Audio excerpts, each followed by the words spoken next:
સમાચારો પર નજર કરીશું સુપરફાસ્ટ અંદાજમાં। મધ્યમ વર્ગ અને ઓછી આવક ધરાવતા લોકોને રાહત મળી શકે છે। મોદી સરકાર જીએસટી સ્લેબમાં ફેરફાર કરવાનું ગંભીરતાથી વિચારી રહી છે। જીએસટી કાઉન્સિલની આગામી 56મી બેઠકમાં આ અંગે મોટો નિર્ણય લેવામાં આવી શકે છે। કાલથી શરૂ થતી અમરનાથ યાત્રા માટે ગુજરાતીઓ તૈયાર છે। યાત્રા માટે રાજ્યમાંથી 5000થી વધુ શ્રદ્ધાળુઓ રજીસ્ટ્રેશન કરાવ્યું છે। બાબા બર્ફાનીના દર્શન માટે અમદાવાદીઓ તૈયાર છે। ધોધમાર વરસાદના પગલે મધ્યપ્રદેશના ભોપાલમાં અનેક સ્થળે પાણી ભરાયા છે। લોકો વરસાદી પાણીમાંથી નીકળવા મજબૂર બન્યા છે। વાહન ચાલકો પણ પરેશાન જોવા મળી રહ્યા છે। દમણમાં દરિયા કિનારે તૂટેલી બોટ તણાઈ આવી। બોટમાં સવાર 4 થી 5 ખલાસીઓનો આબાદ બચાવ કરાયો। મધદરિયે ભારે પવનથી બોટનું એન્જિન બંધ થયું હતું ને તેના કારણે આ બોટ તણાઈ આવી હતી।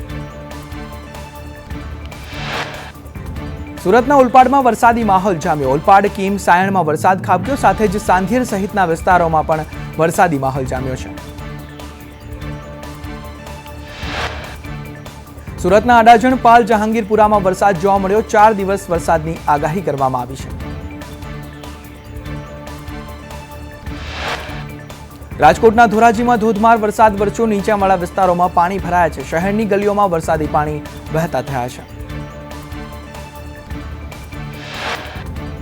રાજકોટના ઉપલેટામાં ઝરમર વરસાદ જોવા મળ્યો। શહેર અને ગ્રામ્ય વિસ્તારમાં વરસાદી માહોલ જામ્યો। તાપી જિલ્લાની પૂર્ણા નદીમાં પાણીની આવક થઈ છે। ઉપરવાસમાં ભારે વરસાદથી પાણીની આવક થઈ છે। પાણીની આવક થતાં નદી બે કાંઠે વહેતી થઈ છે। જિલ્લાની અન્ય નદીઓમાં પણ પાણીની આવક નોંધાઈ છે। તાપીની ઓલણ નદીમાં નવા નીર આવ્યા છે। ઉપરવાસમાં ભારે વરસાદથી ઓલણ નદી બે કાંઠે વહેતી થઈ છે। ગાંડીતુર બની છે।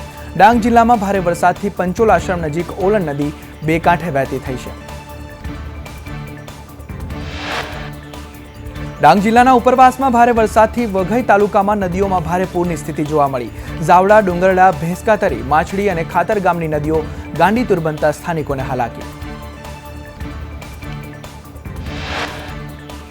ડાંગમાં અનેક જગ્યાએ નદી નાળા ઉપર પાણી ફરી વળતા વાહન વ્યવહાર ખોરવાયો છે। ધસમસતા પાણી વચ્ચેથી એસટી બસ પસાર થઈ ગ્રામજનો જીવના જોખમે રસ્તો ઓળંગવા મજબૂર બન્યા છે।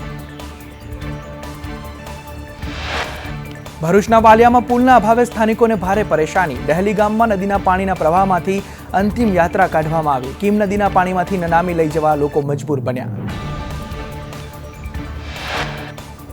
કીમ નદીના ધસમસતા પ્રવાહમાં લોકો અંતિમ યાત્રા કાઢવા માટે મજબૂર બન્યા। દહેલી ગામના લોકોએ ધારાસભ્યથી લઈ તાલુકા પંચાયતમાં સમસ્યા અંગે અનેક વખત રજૂઆત કરી છે, છતાં કોઈ સમાધાન નથી આવ્યું।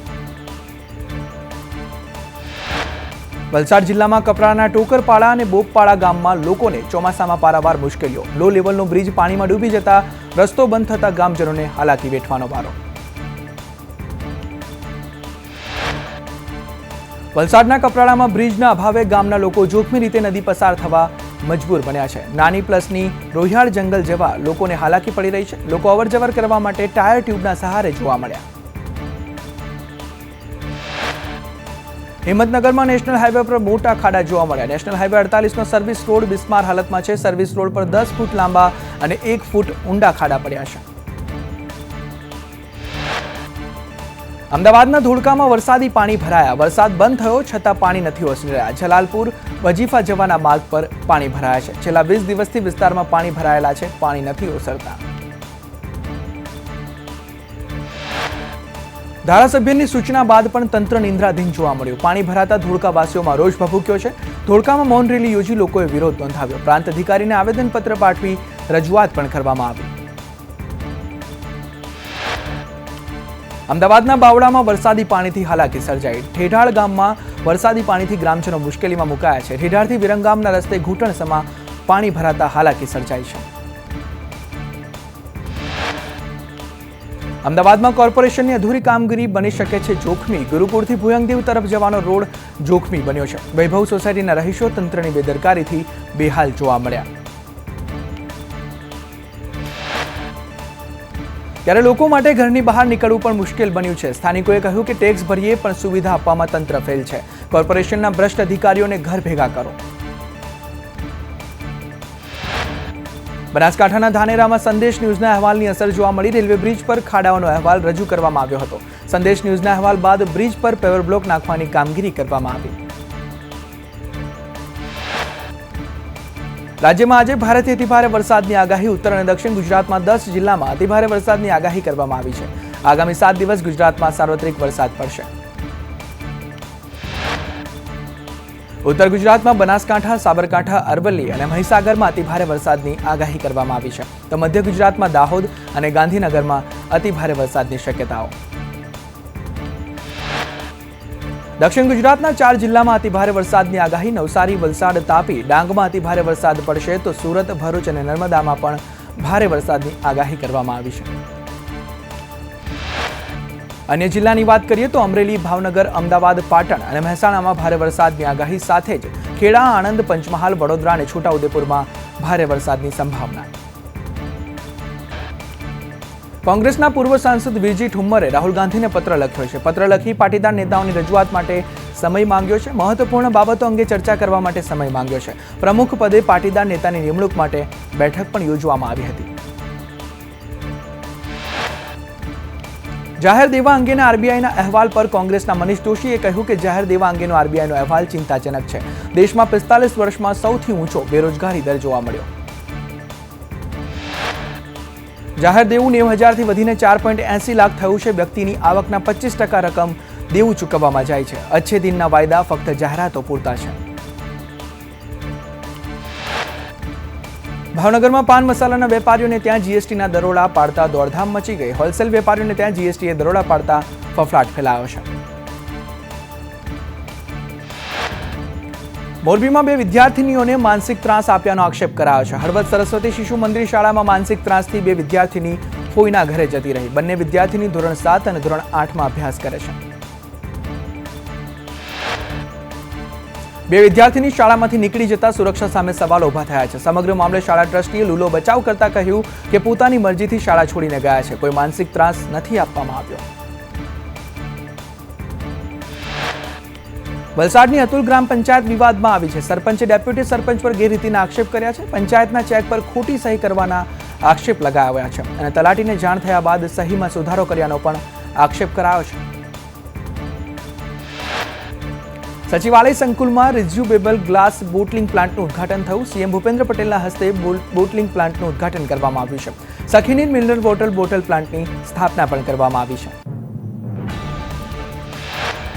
સરકારના દર શનિવારે બેગલેસ ડેના નિર્ણયને વડોદરામાં વાલીઓએ આવકાર્યો છે. વાલી મંડળના પ્રમુખે કહ્યું કે સ્કૂલ બેગના 10 થી 12 કિલોના વજનમાંથી બાળકને રાહત મળશે અને સરકારના નિર્ણયનો શાળાઓ દ્વારા પણ અમલ કરાય તે જરૂરી છે. બેગલેસ ભણતર મુદ્દે મનીષ દોશીએ કહ્યું કે માત્ર બેગના ભારની વાત નથી પણ સરકારનો નિર્ણય આવકાર્ય છે. સરકાર પ્રવેશોત્સવ કરે છે પણ ભરતી ક્યારે કરશે? વ્યાયામ માટે મેદાન વગરની શાળાઓ પણ છે. વધુમાં કહ્યું કે સંગીત અને વ્યાયામ શિક્ષકની 15 વર્ષથી ભરતી નથી થઈ. કોમ્પ્યુટરના શિક્ષકની પણ ભરતી ક્યારે થશે? વાલીઓને મસમોટી ફીથી ક્યારે રાહત મળશે? તેવા સવાલો મનીષ દોશીએ કર્યા છે. વડોદરાના માંજલપુરમાં ગણેશજીની પ્રતિમાઓ ખંડિત. ગણેશ પ્રતિમાઓ ખંડિત થતા ભક્તોની આસ્થાને ઠેસ પહોંચી છે. 3 થી 4 પ્રતિમા ખંડિત થતા લોકોના ટોળે ટોળા ઉમટી પડ્યા. વડોદરામાં વિશ્વામિત્રી રાઇવલ પ્રોજેક્ટ સામે સવાલો ઉભા થયા છે. એક તરફ નદી સ્વચ્છ કરવાની વાત ચાલી રહી છે, કામગીરી ચાલી રહી છે. બીજી તરફ ગટરના પાણી નદીમાં છોડવામાં આવી રહ્યા છે. વડોદરામાં નાગરવાડા નજીક નદીમાં છોડાઈ રહ્યું છે ગટરનું પાણી. અવળી ગંગા જોઈને નદી પ્રેમીઓએ ઉઠાવ્યા સવાલ. 2200 કરોડના ખર્ચે પ્રોજેક્ટ શરૂ કરાયો છે. રાજકોટ જેતપુર 6 લેન હાઈવે પર કોંગ્રેસ અને એનએસયુઆઈ દ્વારા Halla Bol. National highway authority of India યોગ્ય કામગીરી ન કરતી હોવાનો આક્ષેપ લાગ્યો. કરોડોનો ટોલ વસૂલ્યા બાદ પણ સુવિધાનો અભાવ જોવા મળ્યો છે. તૂટેલા રોડ અંગે એનએચએઆઈના અધિકારી હરમિંદર સિંઘે સુવિધા બદલ માફી માંગી. એનએચએઆઈના અધિકારી હાઈવેની ધીમી કામગીરી કબૂલતા કહ્યું કે રસ્તો તૈયાર ન થાય ત્યાં સુધી સહયોગ આપીશું.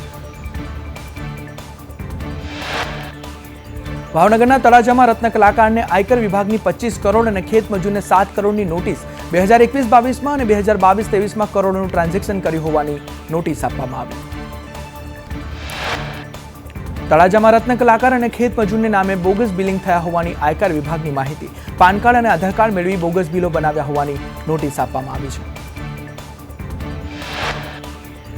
સુરતમાં દૂધ મંડળીઓ સામે કાર્યવાહીના આદેશ કરવામાં આવ્યા. સુમુલ ડેરીમાં ખોટી રીતે મંડળીઓ દૂધ ઠાલવતી હતી. બહારથી દૂધ લાવી ડેરીમાં આપતી કેટલીક મંડળીઓ સામે કાયદેસરની કાર્યવાહી કરવા સહકાર મંત્રીએ સૂચનાઓ આપી છે. સુમુલ ડેરીના પ્રમુખ અને જિલ્લા રજિસ્ટ્રાર અને મિલ્ક ઓડિટરને સહકાર મંત્રીએ ગાંધીનગર તેડાવ્યા છે. બહારથી દૂધ લાવતી મંડળીઓનું ઓડિટ કરવા ફરમાન કરવામાં આવ્યું છે.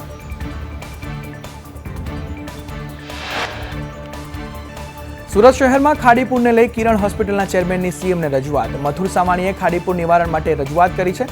ટેકનિકલ આધારે પૂરના પાણી ડાયવર્ટ કરી શકાય છે તેવી રજૂઆત તેમના દ્વારા કરવામાં આવી છે.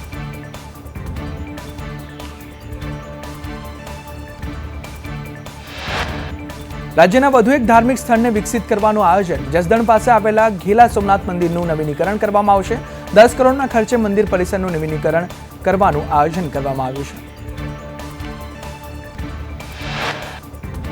500 વર્ષ જૂના ઘેલા સોમનાથ મંદિરને પ્રવાસન સ્થળ તરીકે વિકસાવશે. શ્રદ્ધાળુઓ માટે આધુનિક વ્યવસ્થા કરવામાં આવશે. લેઝર લાઇટ અને સાઉન્ડ શો શરૂ કરવામાં આવશે. ભાવનગરના કુંભારવાડામાં 4 ધાર્મિક સ્થળો સહિત 47 ગેરકાયદે દબાણો હટાવાયા છે. 4 લેન રોડ માટે નડતરરૂપ દબાણોને દૂર કરાયા છે. અવેડાથી દસનાળા અને નારી ગામના દબાણ હટાવવામાં આવ્યા છે.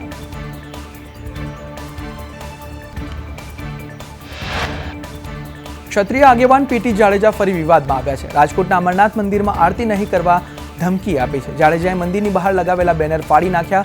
અમરનાથ ગ્રુપ દ્વારા મહાઆરતીનું આયોજન કરાયું છે.